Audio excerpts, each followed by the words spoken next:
Welcome to all viewers of la chaîne géopolitique. So we will continue to review all geopolitical, major political issues like the Afghan one. I mean, the new administration is now should just as announced that it will review the Afghan question, will review the deal which has been struck last year between Taliban and the US government in February 2020. So we will discuss in this video what could be the consequences, the repercussions of such review by the US of such a deal. So as we said in the introduction, so the Jack Sullivan, the newly appointed security national advisor of the new president, so has made such announcement, which shows first a major difference with the previous administration, because the previous administration, led by the US Secretary of State Mike Pompeo and Zalman Khalilzad, which was the chief negotiator for Afghanistan, had a totally different approach. They decided first to discuss with Taliban, which was unprecedented in the US diplomacy. They decided to discuss directly with Taliban without the presence of the Afghan government, in order to get a deal directly with Taliban, in order to begin withdrawing troops. And last week, before leaving the US defense minister, the Chris Miller, so the US defense minister, said that there are currently 2,500 troops in Iraq and in Afghanistan. So it means the lowest level of US troops since the engagement, since the war in Afghanistan in October 2001. And after saying that, the US Defense Secretary said the US is closer than ever to an end to this nearly 2 decades of war and to achieve a political settlement.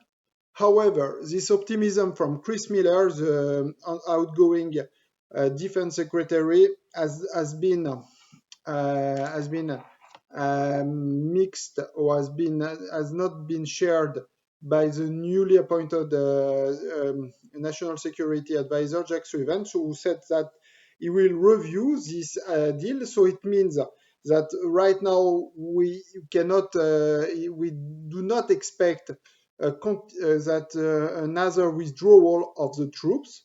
US are totally aware that such withdrawal weakens the Afghan government, which has been left alone against the fighting against Taliban, because earlier this deal, US troops continued bombing position of Taliban. But since this deal has been struck, US has decided not to attack directly Taliban, which is now only the responsibility of the Afghan troops. But Afghan troops are not enough strong to deal alone with such a threat, and that's why they are losing ground, especially in the Kunduz and Kandahar province, and we are fearing that in this year 2021, if there is not more US support, there are some fears that actually the Afghan troops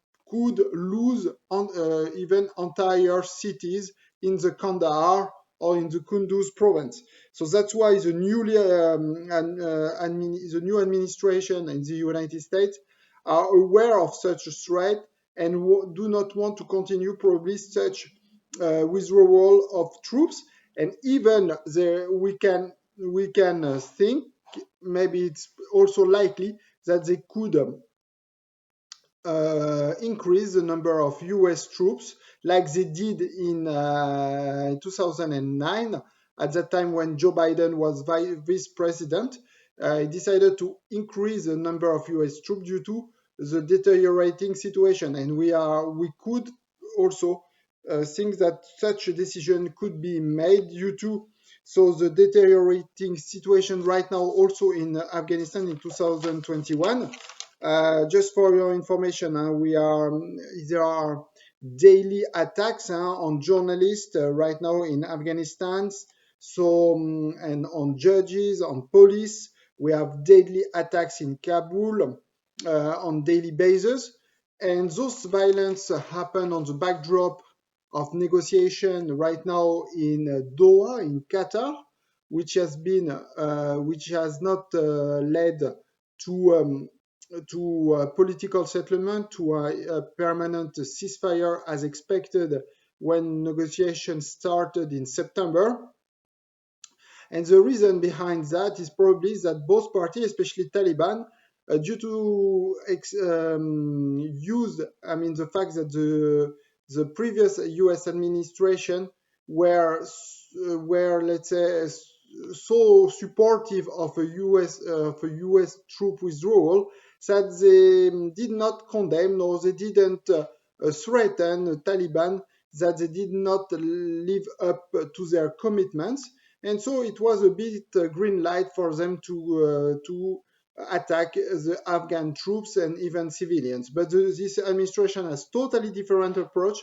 They want to be much more tough on Taliban, despite that there are some risk that it could lead to a confrontation between Taliban and U.S. troops, because if this that's why the previous administration did not condemn the Taliban, because there were some fears that they could attack U.S. troops directly on U.S.